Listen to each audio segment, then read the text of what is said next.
So this one goes out to all the busy women in our community. And, whether you're a type a recovering type A, paid working mom, or working mom in the home, we hear this over and over again. Us women are feeling stretched super thin. We're exhausted. And, quite frankly, we're overwhelmed. So enter a radical mindset shift. Dun, dun, dun, the power of rest. For real, we're really excited to bring you a conversation with one of our favorite people, Kibi Anderson, who drops a brilliant reframing of what all of us might be thinking of as rest, because it's not always what we've been led to believe. She also offers a lot of other life advice that helps both of us breathe a little better, and we're excited to share it with you.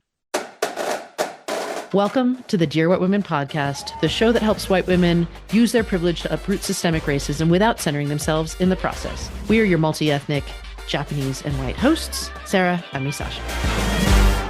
Welcome back to the show. Would you please introduce yourself for our listeners? Oh my goodness. Hello, everybody. My name is Kibi Anderson, and I am the CEO of an amazing, I'm very proud of executive coaching company called Life Editor. I am also what we will be talking about today, a declared and proud rested rebel. And I also know you lovely ladies from your amazing work with this podcast over the last several years. So just excited to be here. Love it. And I'd like to point out, we have also known each other for like 20 something years because we all are recovering type A folks who are Harvard graduates as undergraduates and have morphed through this process of life. And so I would love for you to share with us, Kibi, how did you get to this point in life, coming from where you came from and then now championing the power of rest? Yes, unlocking the power of the pause was not an easy journey for me, I will say. So for any of you out here who, as I share my story, see yourselves in me, know that I see you and I'm here with you and we are in the struggle together.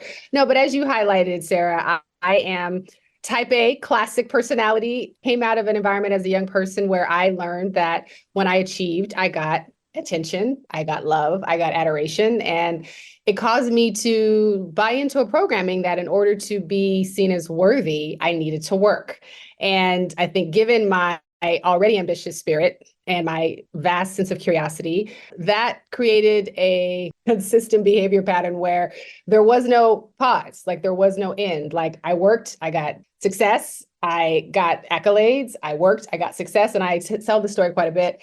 As a young person, I grew up watching a movie called Boomerang. For any of y'all Eddie Murphy fans from back in the day, the lead in that movie, played by the fabulous Robin Givens, was the epitome of what I wanted. Brilliant, beautiful, running things, clothes for the gods. And for me, I came from a very humble background and I decided I never wanted to go back to that. And so whatever it took for me to get to where she was, I would do it. What resulted though was, and I'll sort of, just be very specific, but hopefully folks can understand the gravity of this. What resulted was a lifelong of self-inflicted suffering because I never actually allowed the negative results when you never rest, when you never stop, when you're always living in a heightened sense of anxiety, especially because it shows up in your body, to cause me to make a change. And so what has led me to today, and ultimately the book I'm really excited to talk about that's come out, and we can talk more about that, was sharing my saga as a rested rebel. And that's the name of the chapter of the book. And I woke up one morning in a hospital bed after 12 years of denying the fact that my body needed rest because I had been diagnosed with an autoimmune condition, 100 pounds. And if you see me, me at 100 pounds is not a good look. Attached to tubes, dealing with extreme pain from, by that point, almost over 40 plus ulcers that had ravaged my body and, dealing with fatigue and exhaustion, literally on the brink of, what my friend was saying, I'm afraid you're going to die, having to answer a very specific question, which was, why are you so afraid to rest, Kibi? And so that's how I came to today. That's why I'm here advocating and talking about the messages in this book, because I don't want to see any more women in their 30s and 40s dealing with what I dealt with, because we've been conditioned to believe that this is the only way to achieve the goals that we want. I can't wait to get into a little bit more of your story and the chapter in the book. I will say, as a recovering big firm litigator, that pretty much everything you wrote resonated with me, because I was like, yep, that checks out. And especially when I talk to friends who are women, right, who have sort of lived this type A extreme, like achieve mentality, and you end up sick or exhausted or a combination of both and sort of wondering what has happened now. I would love for you to share your thoughts on, especially for women, right? Why is rest so difficult? Long story short, and I'll tell you why it was so difficult for me, is because a lot of the programming that we've been taught about how you rest inherently produces guilt. Most of the time we're told, go on vacation, go spend some time alone, go and meditate, again, alone. And all of those concepts require you to not be there for your family, not be there for your kids, like not be there for your partner. I mean, and so one of the things that I had to figure out was, how do I create a pathway towards resting that doesn't make me feel guilty? Because as a highly, intellectual, like very rational, like I need logic behind, like, why am I going to do something? I will never prioritize rest if the immediate feeling I get is guilt. And I would imagine a lot of folks out there are feeling that way. And so the way I began to access giving myself permission was literally blowing up the entire programming around what rest had been sort of defined for me in society. And one of the first things I did was asking myself, well, what is rest? Like, why do I actually buy into this idea that rest has to be done a certain way? Sleeping is rest, and I realized, no, rest, if I think about it differently and I really look at the data, like what are the things that I've done that have actually made me feel alive and calm and energized? It had nothing to do, often in many cases, with sleep. And as somebody who is ambitious and who really enjoys work, it was so freeing. And so one of the things I talk about a lot in the book is I define rest as doing anything that gives you joy. And when you're able to access it from that perspective, it becomes very individualized. You begin to really ask yourself, what are the things that actually give me joy? And as I thought about that, it was bike riding when I was a little girl and going on boats and actually having conversations and community with my girlfriends. And once I decided that was rest and I actually did it, it made the guilt go away. Because one of the other things that I was able to also claim is that you can rest in community. I talk about this a lot. I believe self-care is bull crap. I know this is PG-13. I think we've been bamboozled to think that self-care is the goal. Self-care is not the goal. And the reason why, again, is I want to do this successfully. And when I think about self-care, I immediately tie it to the idea of me care. And again, me care is inherently very difficult to do as a woman, right? Like you've got all these expectations. So when I shifted the idea from, well, why does it have to be me care? What if I think about rest from the concept of we care? Rest now becomes a love letter to the people I love the most. And I can rest in community. Like I said, resting for me is talking to my girlfriends, going on walks in community. So when I do that, it then gave me permission to actually layer it more consistently into my life. And the results were amazing. So that is one of the reasons why I find that we as women really struggle with it. And I don't forget it. Like, let me do it in a way that actually works. And when I did it, not only did it work, I began to see that that's actually where the power is. And so that's why I'm on a mission to help people shift their mindset from this consistent and incessant narrative. Well, as soon as I work, then I'll rest. Let me finish this work, then I'll rest. Let me finish that thing, then I'll rest. And I was like, no, flip that on its head. As soon as I rest, then I'll work. And that prioritization of the pausing is what really allowed me to like 10x my results. And it blew my mind as a, recovering consultant who's always looking at the data that, oh, wow, like, let me actually dig more into this and see what else I can figure out that will help me do this even more. I so appreciate that, especially the reframe of rest, right? And rest is a collective, because I think about all the guilt that I have felt in the past around rest. And Sarah knows that one of the things that I've really tried to prioritize now is this ballet class that I take, right? And ballet is something that I've loved since I was a little girl. And it's a collective activity. And it's definitely not, it requires a lot of energy. So I think that was never in my mind as sort of a rest concept, right? Because I'm like working harder than I'm working like throughout the day, right? To do this thing. But it's in a collective space. And the way I feel afterwards is amazing. So I think that, hearing your words just affirms all of those things about it. And that's something I really loved about your chapter as well. So thank you so much for sharing that with us. Sarah and I have so many additional questions around all of what you said, but I want to take this a slightly different way as well, because we would be remiss on a show called Dear White Women with not asking about this layer, but there's obviously a difference when it comes to race and rest and how that's perceived. So can you talk a little bit about what layers race adds on to this concept? It's interesting. Yes. And I'll approach it from two different perspectives because I had a dear friend, white woman, Jewish, grew up very privileged, kind of Upper East Side of New York compared to me, Black girl from Seattle, Washington, grew up for all intents and purposes, kind of one step above poverty. My father, she came from a two-parent household. I had a single mother raised by a single mother, a father who was not around, addicted to drugs and alcohol. And when she read this chapter, she literally said, "Oh my God, I was in tears because you were talking to me." And she asked, like, how is it that us from two different backgrounds, like two different experiences, two different races are literally having the same experience? And I said, well, it's because of the overriding programming of society as it relates to not only just, and I say this society, like specifically thinking about North American culture, because I think you get a little bit different as you get into European countries and outside of this country, which I think we could learn a lot from.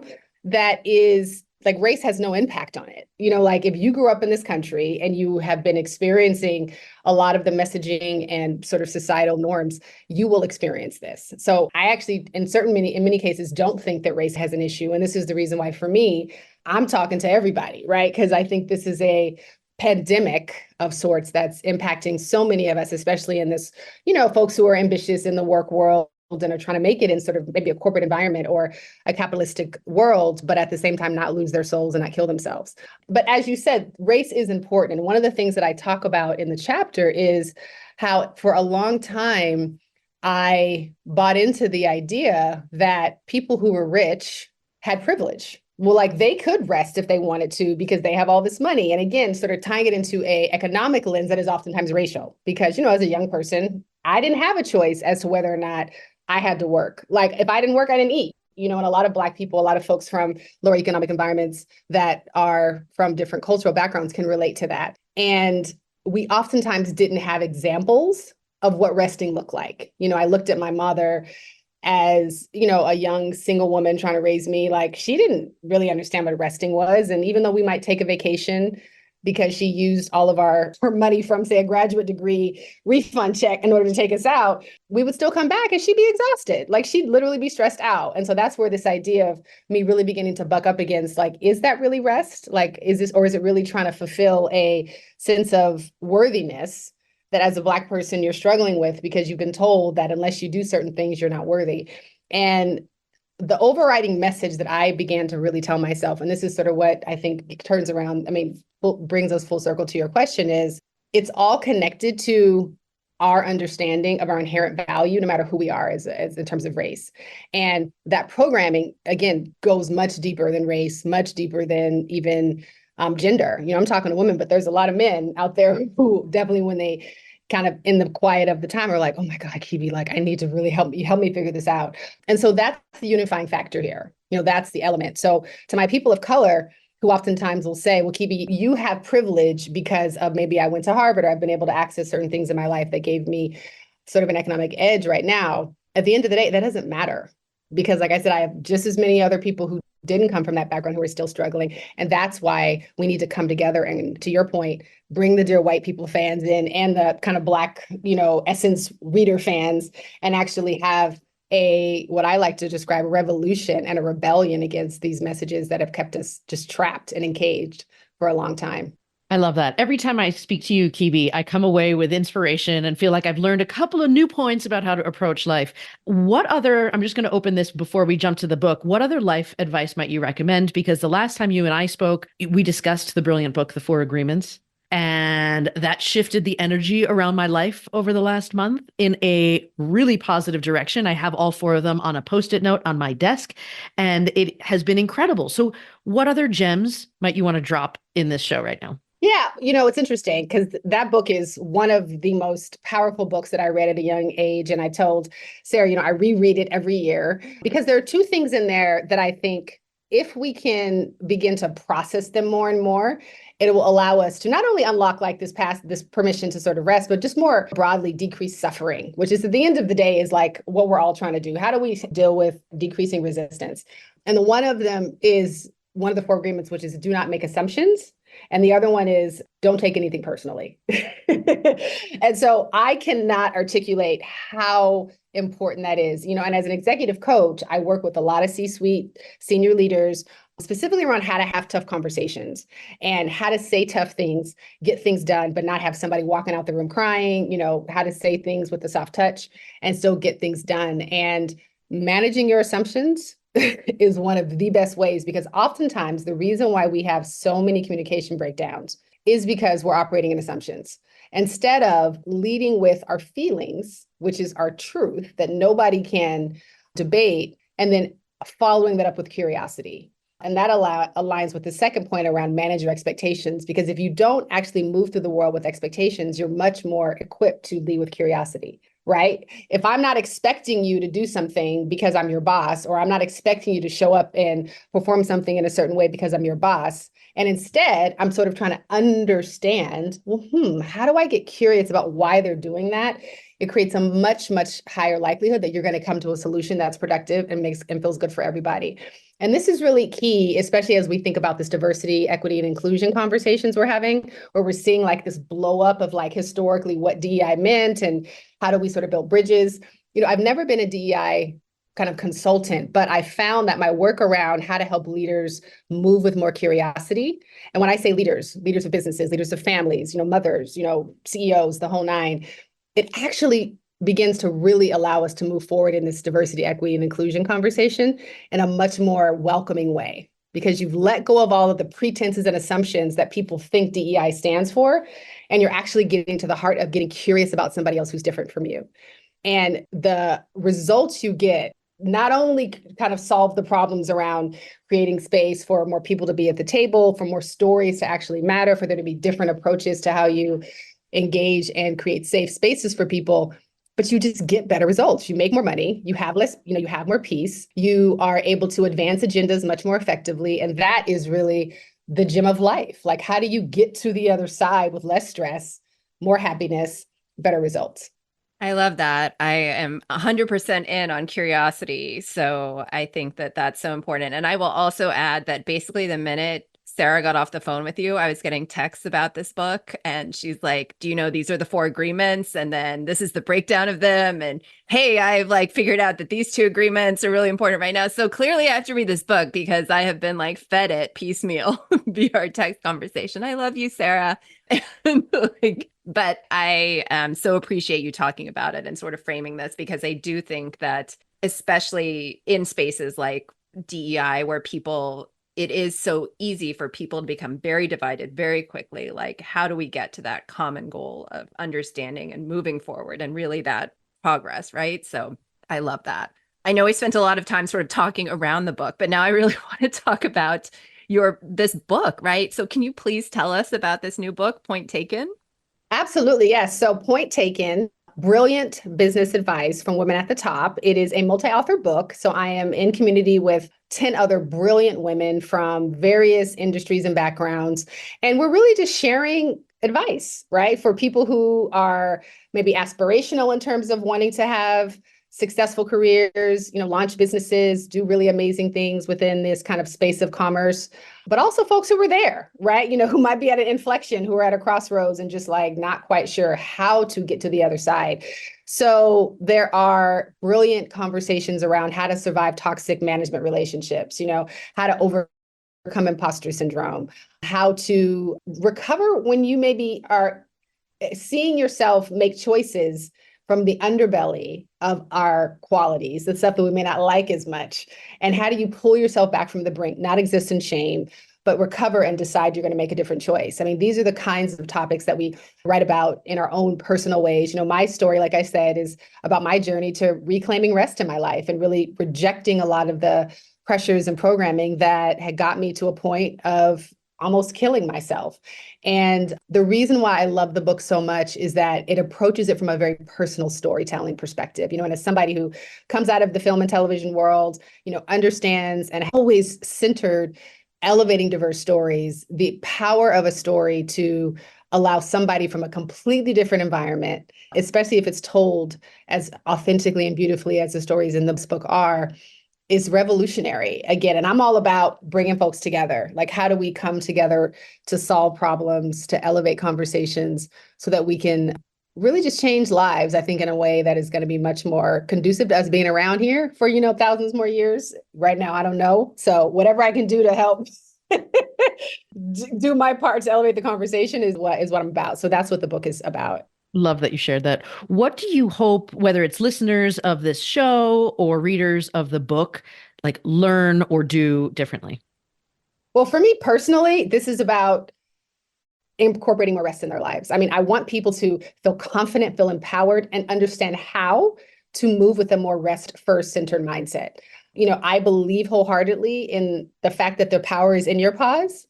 And if you want to actually achieve all the goals that you want, do it in a healthy way and exceed. Adopting this, and like I said, declaring you're a rested rebel, and I'm building up a community, an army of us all over the world, is the first step. And so I want people to begin to question, ask themselves, like, why am I doing it this way? Who taught me to do it this way? And most importantly, am I getting the results that I want? Because when I coach my clients, when I talk to myself, this is literally the question I'm asking. Okay, you're doing all this stuff. So how's that working out for you? Are you getting the results that you want? Like, if that's the case, then great. Leave me alone. I mean, I'll leave you alone. But if not, okay, let's really dig into that. And as I highlight, I'm a strategy consultant by training, came out of Harvard, worked in that industry for a long time. I do a lot of strategy work with clients. I brought the mindset and the approach that I learned in my training there to come up with a framework that works. And so my thing is, look for frameworks. And if this is a framework that speaks to you, let's see how we can make sure that you're mastering it and see the changes that you want to have in your life. So that's what I want people to do. Just start asking yourself very specific questions, and see if the answers you get give you the courage to keep asking more. Oh, I love it. And I love that you're building a community of rested rebels. That sounds so epic. If people want to join your community or they want to learn more, where can they find you? Absolutely. I am Kibi Anderson across all platforms, kibianderson.com, on LinkedIn, Instagram, Kibi Anderson. So please go to my website, sign up for my newsletter. I'd love to keep you all updated on what's happening. Buy the book. You can buy it really anywhere books are sold today. And even better yet, buy a book for a friend. Tell somebody else who you see struggling, who you see exhausted. I can't tell you the number of women who've read this and just like, I woke up this morning in tears, Kibi, and I just didn't want to go. I just felt so frustrated. And reading your book it just made me feel like it's going to be okay. Like somebody is out here trying to do this work. So look out for your fellow folks. And, again, each one teach one. We're trying to bring folks into the community. So that's really what I would love for people to do. Thank you so much for sharing this and inspiring us all and spending the time with us. I love it. Thank you so much for having me. You've just listened to the Dear White Women podcast with your hosts, Sarah and me, Sasha.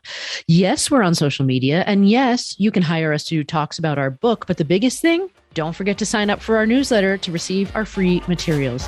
Head over to dearwhitewomen.com to get on the list.